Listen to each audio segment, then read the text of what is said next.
much. Well, as I learned in 45 years of my participation in different conferences and so on, mostly that was not the case in the symposium. Alexandra, we will do something. Kaj če bi približal se? Alexandra, that's because I speak so loudly, and now Darko start to speak, you know, very like and then that's why you cannot hear. But now it is okay. Okay? Darko, try. Yeah, all right. Well, as I said, in international symposiums, people tend to apologize at the beginning for something. And I was thinking what I can apologize for. And yeah. Alexandra, do you hear now? Yeah. Okay. Come. Say that you are speaking English because of me. You can speak in Slovenian. I can understand. No. So you have bad consciousness. That's what I wanted to do, you know. I have my text in English, so. Hey, Alexandra, it was just a joke, you know. Yeah. Well, and yes. Well, now I forgot what I have to apologize. Just one. Yeah. Straight ahead. Well, but as Aldo mentioned, well, I'm more in philosophy. No, and here we have the field, if I use the term of Nenad, the field of theatrology, and well, that is also another apology. You know, in philosophy we tend to simplify things.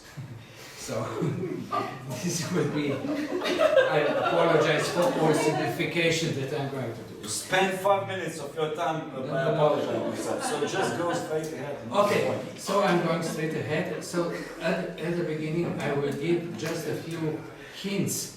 Why this doesn't work? Start. Yeah.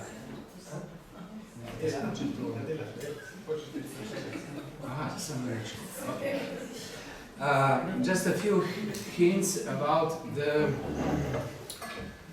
broader framework of what I'm talking about. So I'm sort of taking a bird's eye view on the phenomenon of avant-garde.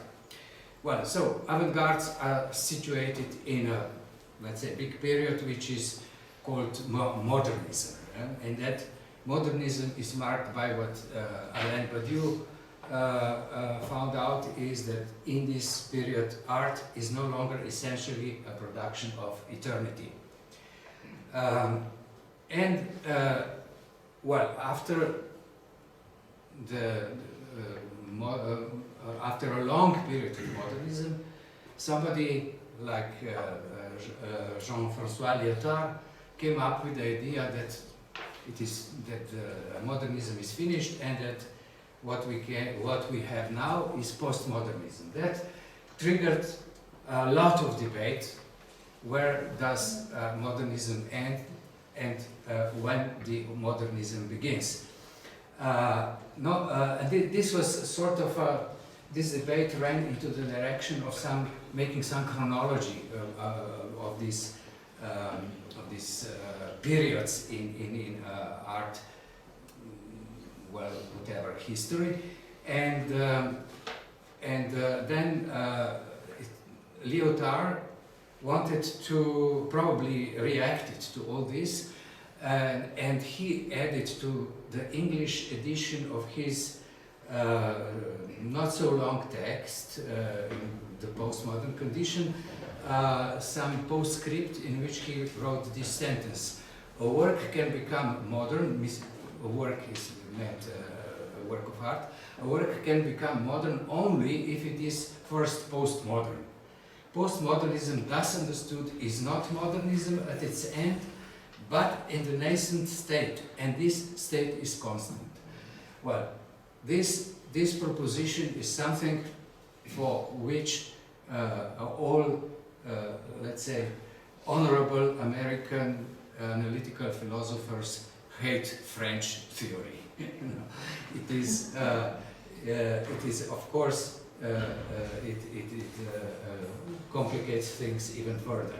So you can interpret this proposition by Lyotard, which is comment on his own idea of the end of modernism as you want.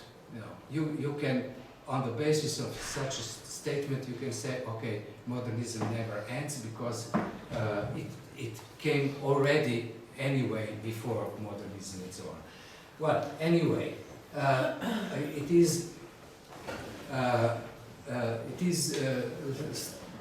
what is important is that this debate about modernism and postmodernism also touched upon a debate about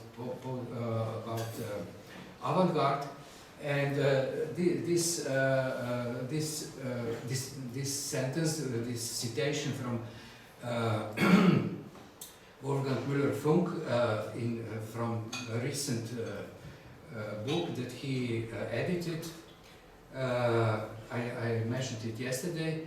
AVANT-GARDEN in Zentraleuropa, andere Räume, andere Bühnen. In his introduction, he wrote this: a possible treatment of two concepts of avant-garde and the modern extends from a tendency to neutralize their difference. Modern avant-garde and modern is avant-garde and vice versa. That's one position. To the proposition to interpret them in the classification as incompatible and exclusive. The avant-garde arose against modernism. So this is a description of the problems that we have. Well, as I said, well, these are just hints about this broader framework in which we are moving with this text also. So I can say that what we have here is a thicket of concepts and diverse artistic practices in all these periods, and theater held in this a special role, which applies both to the avant-gardes of the 1920s and to those at the peaks of modernism in the 60s and 70s. So let me turn to Walter Benjamin. So this is the citation from his essay on understanding Brecht. As you know, Benjamin and Brecht were communicating quite a lot. So he said, the stage is still elevated, but it no longer rises from an immeasurable depth. It has become a public platform. Well, this is a certain change that Benjamin indicated.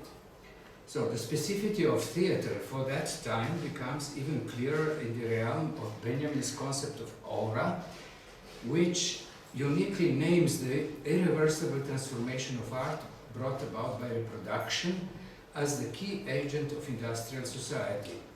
If the disappearance of the aura affects all arts in terms of the relationship between the original and the copy and the uniqueness of the encounter with the artwork, theater retains trace of aura precisely because each repetition differs from previous performances, even if only the smallest details.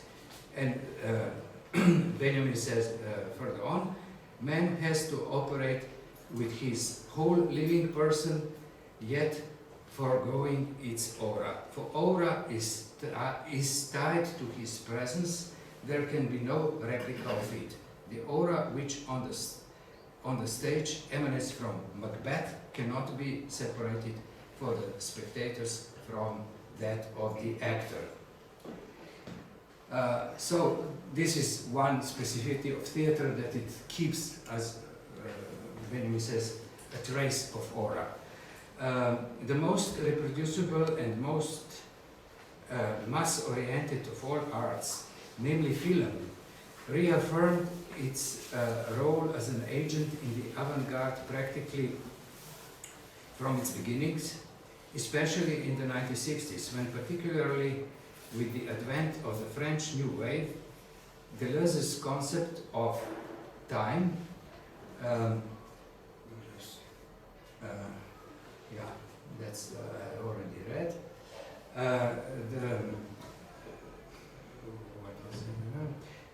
Deleuze's concept of time, image, was complemented. Jean-Louis Lautrat, in his analysis of Godard's film Pierrot le Fou from '62, referred to Roland Barthes' comment on Schumann's music. That's what Barthes said. In the end, there are only intermezzi. Whatever interacts is itself interrupted, and so on. And then Lautrat continued. This describes excellently a certain cinema of Jean-Louis Godard, from filled-in gaps to immediately dissolved plenitudes. The splits and divisions seem only to expand or multiply as each film draws its form and force from the fractures and digressions that might just as easily engulf it. Continuity of meaning is subverted, spatial and temporal coordinates are altered, and logical links are disjointed. So, to illustrate this, I will play a short clip from Godard's film Pierrot le Fou. Oh, is there a sound? Yes, we hear it. We hear it. Oh.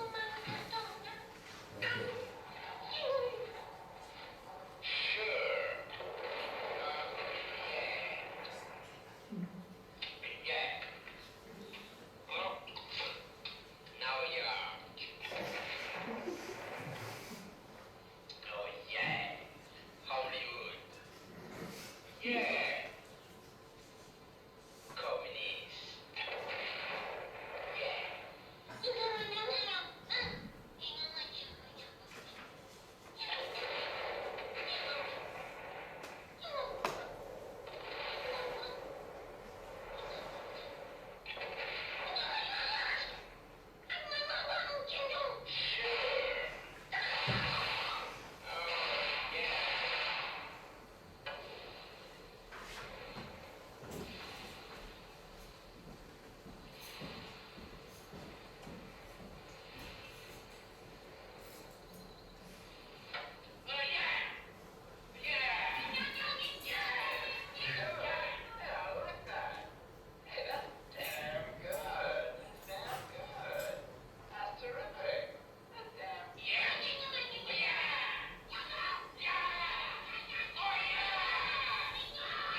So, well,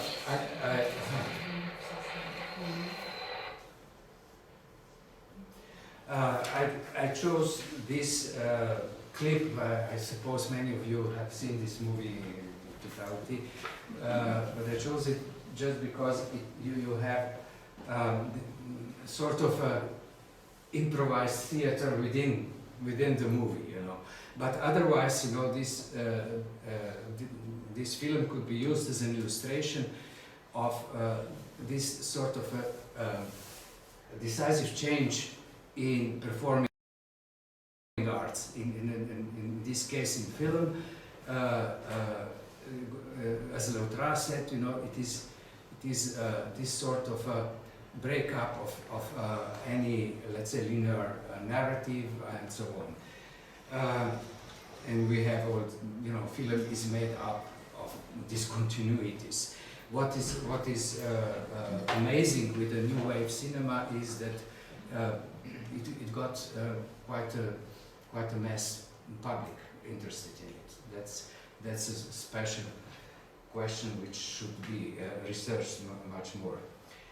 Well, but New Wave was, of course, also contemporary of so-called student protests. Well, 68 is this emblematic year, but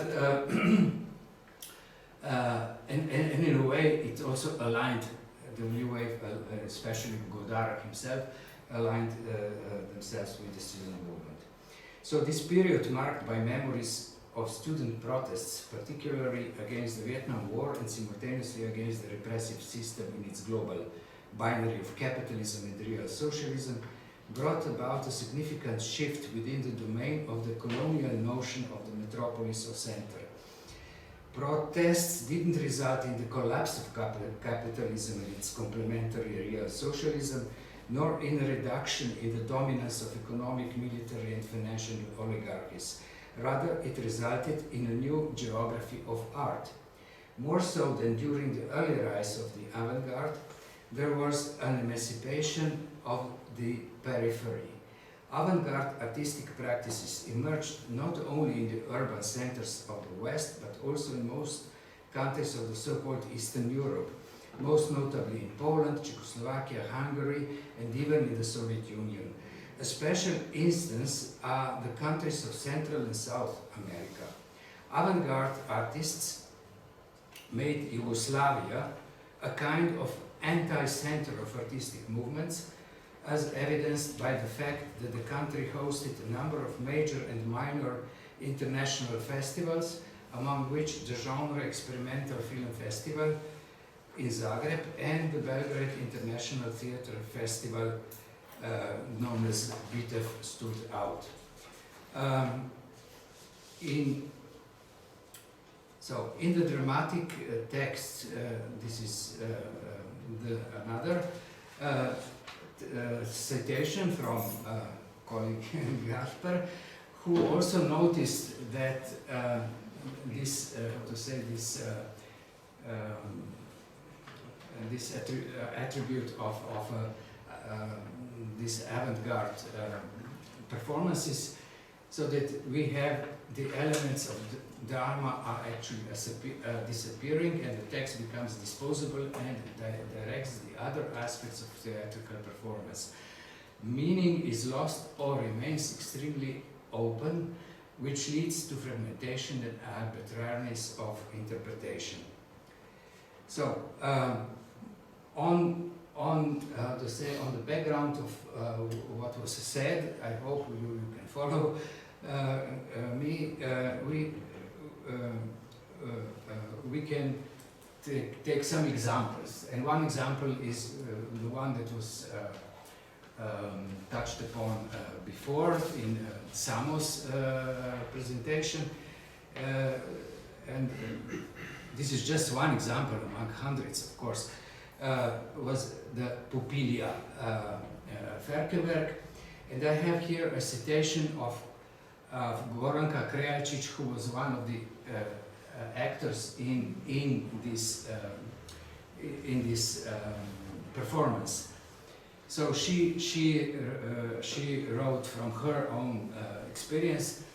She said, just as radical practices which the secret services identified as Trotskyite, anarcho-liberal, or even Maoist emerged within the second phase of the student movement, it can also be said that Pupilja Ferkewerk theatre realized a radical artistic practice that was similarly intrinsic to the contemporary OHO group. If Pupilja is critically noted for introducing ludism or playfulness as the basis of artistic work into the theatrical space, the same can be said for the second phase of the student movement.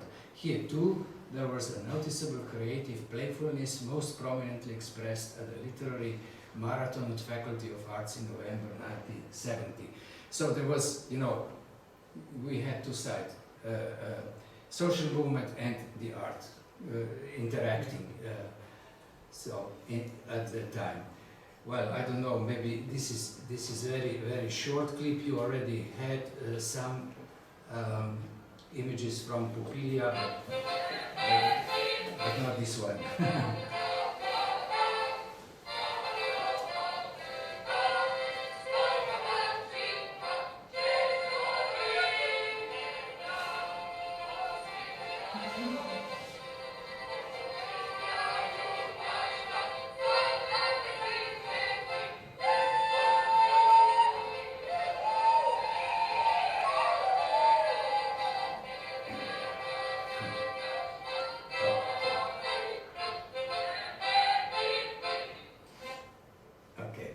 So, well, it's the parody is, let's say, very transparent. You know, it's it was. I think it was understood, but it was no repression of it or something like that. It was understood as a little bit blasphemous. You know? So, yeah. So the avant-garde experiments of the pivotal period of the 1960s and 70s were driven by the movement of deterritorialization within the multiplicity of mass culture, which inherently triggered processes of reterritorialization. This means that impulses from one location had transformative effects on another location, which in turn triggered reverse effects. A simple example. During that period, action performances, for instance, sent messages about the absurdity of the Vietnam War to very culturally diverse areas of national organization around the world. The concept of center and periphery maintained its significance for conservative and regressive ideologies and for the colonial perspective. So, I don't know, I hope I have another 15 minutes. 15? I'm kidding. You have 6 minutes and then you... Okay, I will hurry on. How Just there's straight to the conclusion. But conclusion is 3 pages long. Okay. So how can one adapt Shakespeare's drama in a way that will be engaging for today's audience, who have been raised within the framework of destructive perception? This is the Benjamin's term, of mass culture. Such questions arise for every theatre, no matter how conservative or devoted to sublime art it may be. The explanation of such questioning, which often refers to the empty formula, times are changing, is clearly inadequate. What matters is what has happened in these changing times across all areas of historical processes, from wars to the effects of natural sciences and technology, without excluding the trajectories of artistic activities from this multiplicity of movements. When we zoom in on time, the period of the avant-garde and the neo-avant-garde proves to be decisive in mapping the field in which art is oriented.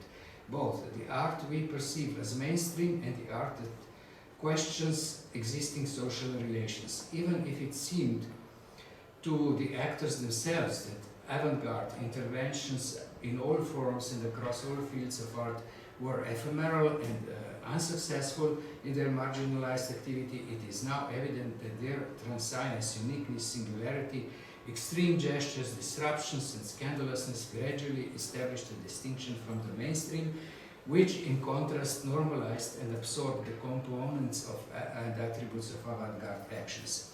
The paradox in this process with regard to the political intent of the avant-garde lies in the fact that through appropriation into the mainstream, the subversive note was neutralized, meaning that the success of radical artistic forms in their market placement lost their most fundamental emancipatory aspirations. Jameson, in light of the calls for a return to aesthetics, which appeared with the advent of postmodernity in complex polemics with the proponents of this call, pointed to its unspoken goal. And he writes, the dialectical twist here lies in the way in which the historic mission of the postmodern is said to consist in discrediting the more noxious aspects and developments of the modern itself, as that is conventionally understood. Criticism of radical art for either abandoning or dismantling aesthetics stem from the fact that it transformed the understanding of aesthetics within the framework of the inherent interdependence of mass culture and established bourgeois culture. This does not mean that it stepped out of the field of aesthetics, but rather placed it in relation to its social positioning. Benjamin referred to this as the politicization of art. The discourses of the return to the aesthetic, though not in every signifying chain, but in the main mentioned figures asymptomatic as products of a process in which avant-garde art of the past became a matter of market exchanges and at the same time targeted discreditations and banalizations in their interest of the counter-revolution. Yeah, well, let's go on. I should also mention, you know, this other cases, like for instance Laibach, and its impact in let's say in some sort of prolongation or prolongation of this pattern of art that avant-garde art represented. Well, but what is how to say the problem, which was also a little bit touched upon by Samo, is how do we organize ourselves considering the neo-avant-garde of the 1970s. My experience, I don't know what is yours experience, my experience is that whenever we discuss about the, let's say, advent of art, in having in mind, of course, the art as a breakthrough practice which breaks, I don't know, the barriers of the field, as Nenad would say, you know, the aesthetic regime and so on, we cannot avoid referring our thinking to this period of the so-called neo-avant-garde of the 70s.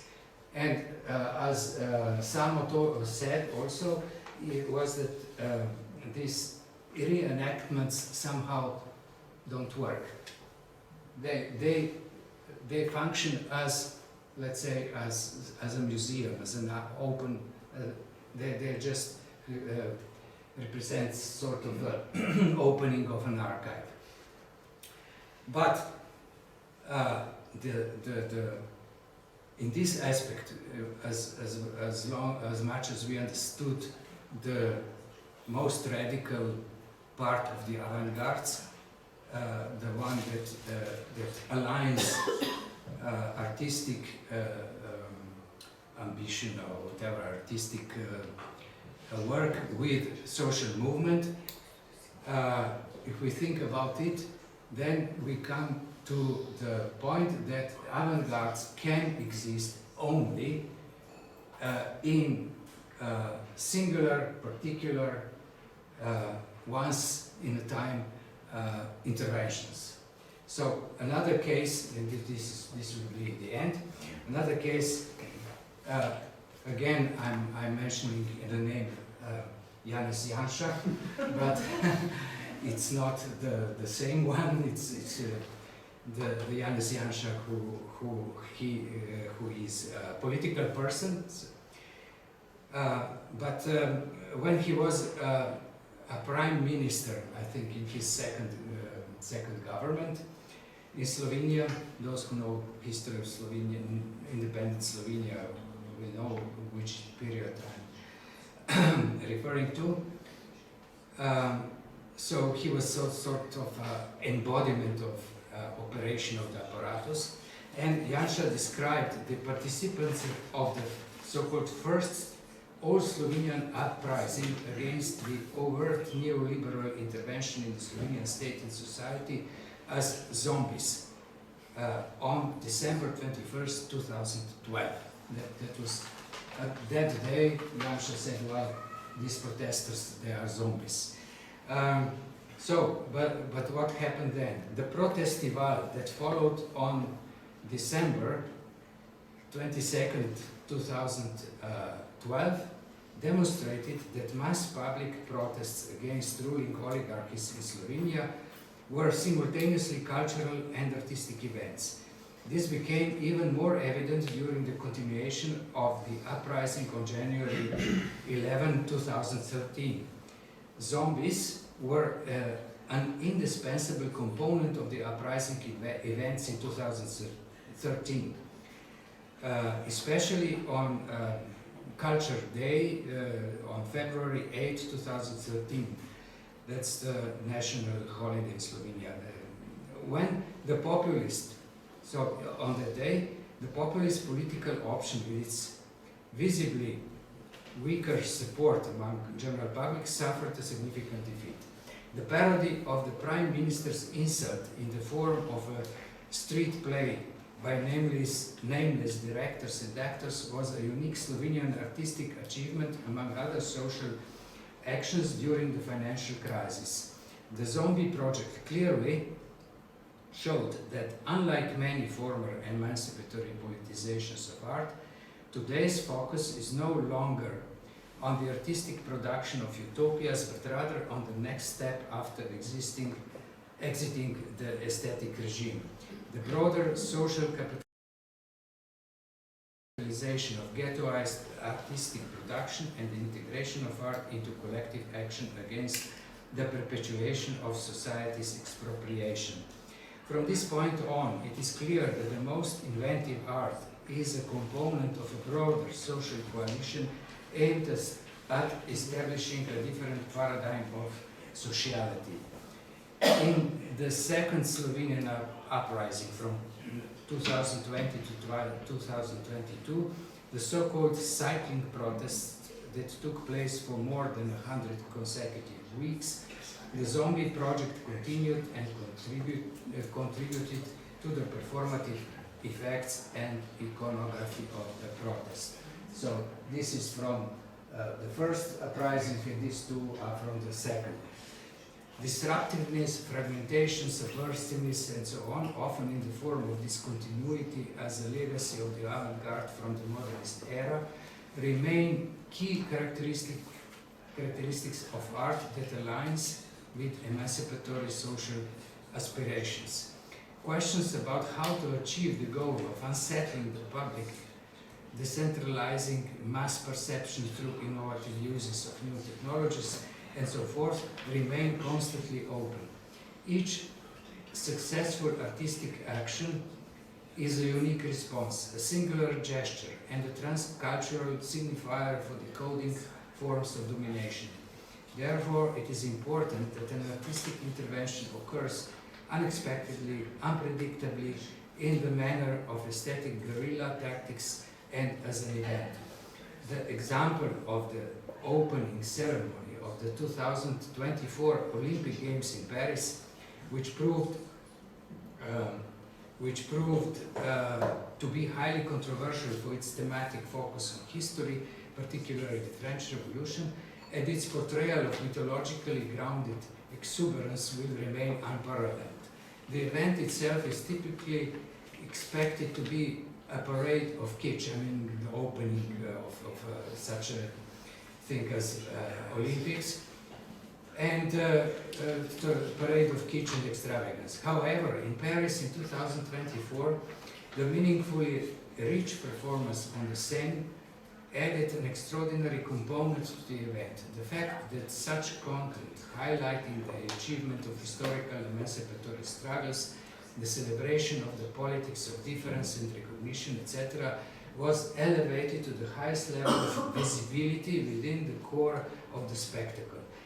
Even if packaged with the kitsch of fireworks and other attractions, represented a unique culmination of previous artistic emancipatory gestures.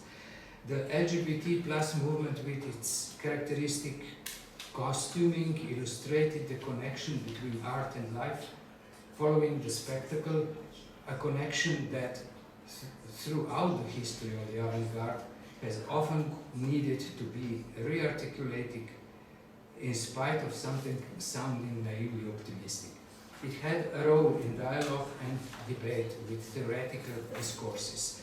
The search for an attempt at artistic actions, sometimes obscure, narrowed down to the sphere of intimacy and at other times, as we have seen, evolving spectacularity, thus continue from one performance to the next with no end in sight. So, my really last point is that, avant-garde as such is not an ephemeral phenomenon in history. It is a break in history, and we cannot really come back from it. Of course, I don't disqualify all what avant-garde contributed to the normal theater, whatever.